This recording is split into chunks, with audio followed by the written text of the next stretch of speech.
Career కౌన్సిలింగ్‌లో కొంతమంది కమెంట్స్‌లో కూడా అడిగారు. సో, ఇది చాలా సార్లు రిపీటెడ్ క్వెషన్ ఇది. బ్యాక్‌డోర్‌లో జాబ్ వచ్చింది. ఈ కంపెనీలో జాయిన్ అవ్వచ్చా లేదా? సో, 90% మనం కొన్ని స్టెప్స్ ఫాలో అయితే ఖచ్చితంగా బ్యాక్‌డోర్‌లో జాయిన్ అయ్యేటప్పుడు ఆ కంపెనీ జెన్యూనా కాదో తెలుసుకోవచ్చు. అయితే ఫస్ట్ ఆఫ్ ఆల్ బ్యాక్‌డోర్‌లో జాబ్‌లో జాయిన్ అయితే అది ఎప్పుడు ఉంటుందో, ఎప్పుడు పోతుందో తెలీదు.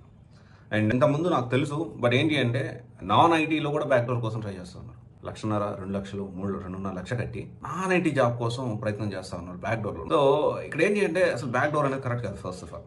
బ్యాక్‌డోర్ అనేది ఎప్పుడు కూడా అప్రోచ్ అవ్వకండి. అనుకోవచ్చు సార్ జాబ్స్ లేవు, సిచ్యువేషన్ బాలేదు. ఇంకా ఆప్షన్ లేదు ఇంకా. నా కెరియర్ స్టార్ట్ చేయాలి అర్జెంట్‌గా. లేకపోతే చాలా ప్రాబ్లమ్ అయ్యేటట్టుంది. ఎంతో కొంత అప్పు తీసుకొచ్చావు, ఇంకొకటి చేసావు. బ్యాక్‌డోర్ అయినా పర్లేదు. ముందు నా కెరియర్ స్టార్ట్ అయితే నేను కొంచెం కష్టపడి ఎదగడానికి ఉంటుంది సార్. అవకాశం ఇప్పించే వాళ్ళు లేరు. అందుకే నేను బ్యాక్‌డోర్ సైడ్ వెళ్తున్నాను అంటారు. వెయిట్ చేయాలి. ఓపిక ఉండాలి దీనికి. బ్యాక్‌డోర్‌లో ఈ కంపెనీలో జాయిన్ వచ్చింది. నేను కొన్ని ప్రొసీజర్స్ చెప్తాను. కొన్ని సింపుల్ స్టెప్స్ చెప్తాను.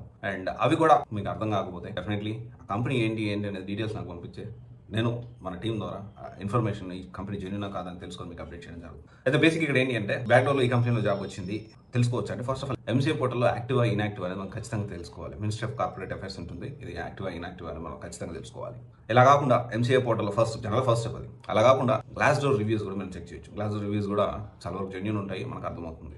ఈ రెండు స్టెప్స్లో కూడా మనకు అర్థం కాకపోతే లింక్డ్ఇన్ ప్రొఫైల్ ద్వారా ఆ కంపెనీలో పనిచేస్తున్న వాళ్ళ కనెక్షన్స్ కనెక్ట్ అయ్యి వాళ్ళతో కొంచెం రిక్వెస్ట్ చేసి ఏం సార్ పరిస్థితి నేను జాయిన్ అవ్వాలనుకుంటున్నా, నాకు ఆఫర్ లెటర్ వచ్చింది అంటే ఎలా చెప్తారంటే ఇప్పుడు మీకు జాబ్ బ్యాక్‌డోర్‌లో జాయిన్ అవ్వాలనుకుంటున్నా, బ్యాక్‌డోర్‌లో ఎంత డబ్బులు కట్టాను ఈ కంపెనీలో అలా కాకుండా ఒకవేళ నిజంగా జెన్యూన్ కంపెనీ అయితే మళ్ళీ మీకే ప్రాబ్లం అవుతుంది. అలా కాకుండా నాకు ఆఫర్ లెటర్ వచ్చింది ఈ కంపెనీలో జాయిన్ అవ్వచ్చా, పరిస్థితి ఎలా ఉంది, ప్రాజెక్టులు అన్ని బాగానే ఉన్నాయా అన్నట్లు అడగండి. ఖచ్చితంగా ఇన్ఫర్మేషన్ యాక్యురేట్ ఇన్ఫర్మేషన్ అనేది వస్తుంది. ఒకరు కాకపోతే ఒకరైనా ఖచ్చితంగా సమాధానం అయితే చెప్తారు.